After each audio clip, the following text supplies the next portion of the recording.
হিব্ৰুসকল মিছৰ তথা ইজিপ্তৰ পৰা কানানলৈ সফল ৰূপত উভতি অহাৰ পাছত মোচেছৰ নেতৃত্বতে কানানত এখনি নতুন দেশ নিৰ্মিত হৈছিল, যাৰ নাম আছিল এৰেজ ইজৰাইল, অৰ্থাৎ ইজৰাইলীসকলৰ ভূমি। অৱশ্যে এৰেজ ইজৰাইল নামৰ দেশখনি এদিনতে বা এবাৰতে হৈ উঠা নাছিল। হিব্ৰুসকলে মিছৰৰ পৰা পলায়ন কৰি নীল নদী পাৰ হোৱাৰ পাছতে চুৰ নামৰ মৰুভূমিৰে 3 দিন একেৰাহে বাট পোনাবলগীয়া হৈছিল। তেনেকৈয়ে গৈ গৈ শেষত মাৰা নামৰ এটুকুৰা ঠাইত অৱস্থান কৰিছিল। তাত উপলব্ধ পানীবোৰ তিতা আছিল বাবে পুনৰ আগলৈ বাট পোনাবলগীয়া হৈছিল। সদশেষত এলিম নামৰ ঠাইটুকুৰাত উপস্থিত হৈছিলগৈ। তাত 70 জোপা খেজুৰৰ গছ আছিল আৰু ঠায়ে ঠায়ে পানী নলা আছিল। প্ৰায় 2 মাহ 15 দিন তাতে বাস কৰাৰ পাছত হিব্ৰুসকলে সেই এলিমৰ পৰা চিনাইলৈ বাট পোনাইছিল, তাৰ পাছত ৰাফিডিমত। সেই বিশাল মৰুভূমিৰ মাজত হিব্ৰুসকলে ভালদৰে খাবলৈ নাপাই শুকাই খিনাই যাবলৈ ধৰিছিল, যাৰ বাবে এছামে মোচেছ আৰু মোচেছৰ ভাতৃ হাৰুনক দোষাৰোপ কৰি কৈছিল, হাজাৰ হ'লেও মিছৰত থাকোঁতে ইমান বেয়া দিন দেখা নাছিলোঁ। সেই ৰাফিডিমতে আমালেক নামৰ জনগোষ্ঠীৰ সৈতে হিব্ৰুসকল এবাৰ সংঘৰ্ষত লিপ্ত হৈছিল। সেই যুদ্ধত হিব্ৰুসকলে কোনোমতে বিজয় সাব্যস্ত কৰিবলৈ সক্ষম হৈছিল। সেইখন বনি ইছৰাইল তথা হিব্ৰুসকলৰ বাবে এখন ঐতিহাসিক যুদ্ধ আছিল। যিয়ে নহওক, প্ৰায় 40 বছৰ ধৰি চলা এক দীঘলীয়া যাত্ৰাৰ অন্তৰত হিব্ৰুসকলৰ পৰা সকলো ধৰণৰ দুখ দুৰ্দশা অন্ত পৰিছিল।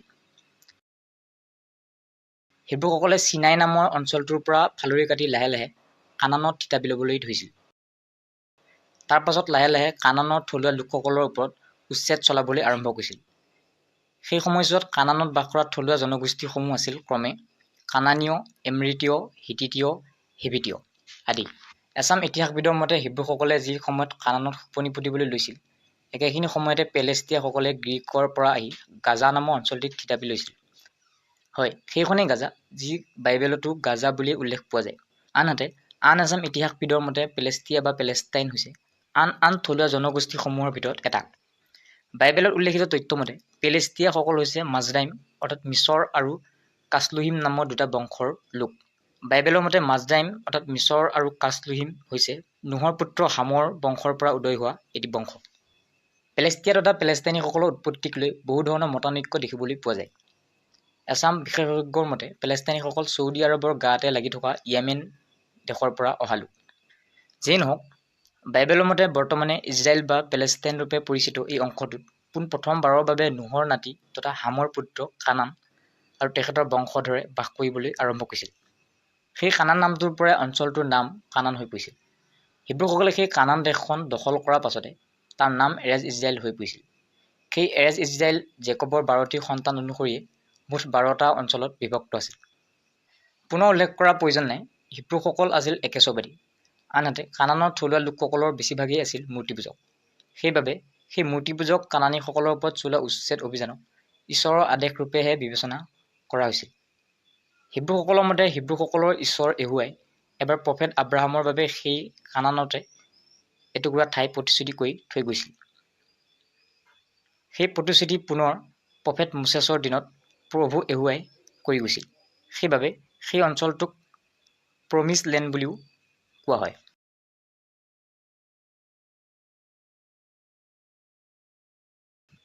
বনি ইছৰাইল তথা হিব্ৰুসকলে কানান পৰিত্যাগ কৰি মিছৰলৈ ঢাপলি মেলাৰ পাছতেই আব্ৰাহামৰ দ্বাৰা নিৰ্মিত প্ৰথমটো একেশ্বৰবাদী মন্দিৰ ভাগি তাত কানানীসকলে নিজস্ব এটা মন্দিৰ সাজি উলিয়াইছিল। এক দীঘলীয়া পৰিক্ৰমাৰ অন্তৰত হিব্ৰু তথা ইজৰাইলীসকল মোচেছৰ নেতৃত্বত যেতিয়া পুনৰ কানানলৈ ঢাপলি মেলিছিল, তেতিয়া সেই একেশ্বৰবাদী মন্দিৰটো পুনৰ স্থাপনৰ বাবে চেষ্টা চলোৱা হৈছিল। অৱশ্যে তেতিয়ালৈ সেই মন্দিৰটোৰ চিনচাপ একেবাৰে নোহোৱা হৈ পৰিছিল। পাছৰ পৰ্যায়ত ডেভিড ওৰফে দাউদ নবীৰ পুত্ৰ চলমন ওৰফে চুলেমান নবীৰ দিনত সেই একেশ্বৰবাদী মন্দিৰটোতে নতুনকৈ এটা মন্দিৰ স্থাপিত হৈছিল, যাক চলমন টেম্পল কোৱা হয়। পাছৰ পৰ্যায়ত এছিৰিয়াসকলে হিব্ৰুসকলৰ ওপৰত চলোৱা আক্ৰমণৰ ফলত সেই চলমন টেম্পলটোৰ চিনচাপ নোহোৱা হৈ পৰিছিল। অৱশ্যে এখন দেৱাল বাচি গৈছিল। সেই দেৱালখনেই এতিয়া ইহুদীসকলৰ মাজত ডোম অৱ দ্য ৰক ৰূপে জনাজাত। যিয়ে নহওক, মূল বিষয়বস্তুলৈ আহিছোঁ। হিব্ৰুসকল কানানত নিগাজীকৈ থাকিবলৈ লোৱাৰ পাছৰে পৰা ওচৰে পাজৰে থকা আন জনগোষ্ঠীসমূহৰ সৈতে হিব্ৰুসকলৰ বহু ধৰণৰ বিবাদৰ সূত্ৰপাত হোৱা পৰিলক্ষিত হৈছিল। সেই জনগোষ্ঠীসমূহৰ ভিতৰত পেলেষ্টিয়া আছিল অন্যতম। সেই পেলেষ্টিয়াসকলৰ মাজৰ পৰাই এবাৰ এগৰাকী মহাপ্ৰতাপী ব্যক্তিৰ আৱিৰ্ভাৱ ঘটিছিল, নাম গলিয়াথ। সেই গলিয়াথে তেওঁক অকলে হৰুৱাই দেখুৱাবলৈ হিব্ৰুসকলক মুকলিকৈ চেলেঞ্জ আগবঢ়াইছিল। তেনেকুৱাতে ডেভিড ওৰফে দাউদ নামৰ এগৰাকী যুৱকে সেই চেলেঞ্জ একচেপ্ট কৰিবলৈ মন মেলিছিল। ডেভিড নামৰ যুৱকগৰাকী গলিয়াতৰ সন্মুখত একোৱেই নাছিল। সেয়ে সকলোৱে অনুমান কৰিছিল ডেভিডে মুখ ঠেকেচা খোৱাকৈ হাৰিব বুলি। অৱশ্যে সময়ত কথাটো ওলোটা হৈছিল। সন্মুখতে পৰি থকা শিলৰ এটা টুকুৰা ডেভিডে প্ৰচণ্ড জোৰেৰে গলিয়াতলৈ নিক্ষেপ কৰাৰ পাছত গলিয়াত থিতাতে মৃত্যুমুখত পৰিছিল।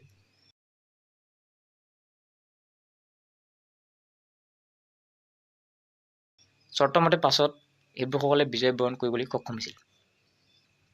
উক্ত ঘটনাটোৰ পাছতে হিব্ৰুসকলৰ মাজত ডেভিড হৈ পৰিছিল ছুপাৰ হিৰো। এইখিনিতে উল্লেখ কৰিব খুজিছোঁ যে মোচেছৰ সমাপ্তিৰ পাছত ইজৰাইলীসকলক নেতৃত্ব দিছিল ৰজা য়েচুৱাই।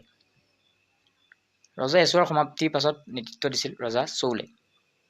সেই ৰজা চৌলৰ দিনতে পোহৰলৈ আহিছিল ডেভিড ওৰফে দাউদ নামৰ যুৱকজন। ডেভিড অতি দুখীয়া ঘৰৰ সন্তান আছিল। নিজ জাতি হিব্ৰুৰ প্ৰতি থকা আপ্ৰাণ স্নেহৰ বাবে শেষত তেখেত ৰজা ৰূপে পৰিচিত হৈ পৰিছিল। ডেভিড ৰজা হৈ পৰা কথাটোৰ বাবে সেই সময়ৰ ৰজা চৌল মুঠেই সন্তুষ্ট নাছিল। সেয়ে ডেভিডক শাসনৰ পৰা অপসাৰিত কৰোৱাৰ বহু ধৰণৰ চেষ্টা চলাইছিল। অৱশ্যে ৰজা চৌল বিফল আছিল, কাৰণ সমগ্ৰ হিব্ৰু জাতিয়ে ডেভিডক ৰজাৰূপে পাব বিচাৰিছিল। তেনেকৈ এসময়ত ডেভিড ৰজা হৈ পৰিছিল। পাছৰ পৰ্যায়ত ৰজা ডেভিডৰ দ্বাৰা ৰচিত চাম ওৰফে জব্বুৰ নামৰ ধৰ্মপুথিৰ জৰিয়তে হিব্ৰুসকলৰ মাজত এক নতুন জাগৰণৰ জন্ম দিবলৈ চেষ্টা চলাই গৈছিল। চাম বা জব্বুৰ শব্দৰ অৰ্থ স্তুতিগীত।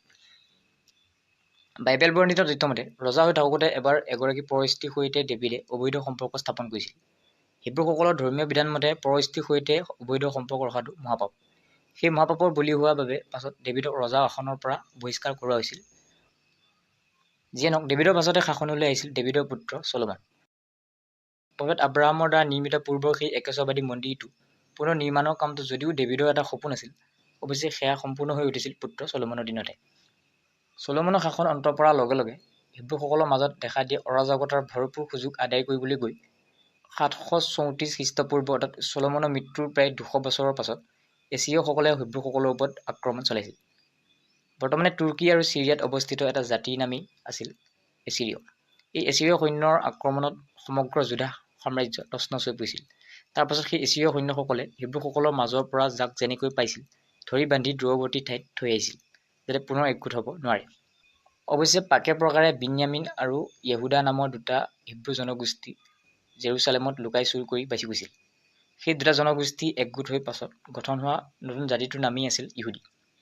হয়, জেকবৰ 12টি সন্তানৰ ভিতৰত চতুৰ্থতম পুত্ৰ য়াহুদা ওৰফে জুদাহৰ পৰা যি জাতিৰ উৎপত্তি হৈছিল, সেই জাতিটোৰ নামেই আছিল ইহুদী। ইংৰাজীত যাক জিউছ বুলি কোৱা হয়। এছিয়সকলে চলোৱা সেই আক্ৰমণ ইহুদীসকলৰ বাবে ঐতিহাসিক আছিল, যাৰ ফলত হিব্ৰুসকলৰ গোটেই মানচিত্ৰখন সলনি হৈ পৰিছিল। হিব্ৰুসকলৰ হেৰাই যোৱা বাকী 10টা জনগোষ্ঠীক লষ্ট 10 ট্ৰাইবছ ৰূপে অভিহিত কৰা হয়। চকুৰ আগত দেখা হিব্ৰুসকলৰ এনে উত্থান পতনৰ পাছত ইহুদীসকলে বহু কথাই শিকিবলৈ বাধ্য হৈছিল। সেই শিক্ষাই পাছৰ পৰ্যায়ত ইহুদীক এটা মজবুত জাতিৰূপে নিৰ্মাণ কৰাত যথেষ্ট সহায় হৈছিল। এয়াই আছিল ইহুদীসকলৰ উদয়ৰ ইতিহাস। ইহুদীসকল কেনেকৈ ইউৰোপত থাকিবলৈ লৈছিল, তাৰপাছত কেনেকৈ পুনৰ নিজ দেশ ইজৰাইল অৰ্থাৎ পেলেষ্টাইনলৈ ৰাওনা হৈছিল, জানিবলৈ বিচাৰিলে কমেণ্ট কৰি জনাবলৈ নাপাহৰিব। ধন্যবাদ।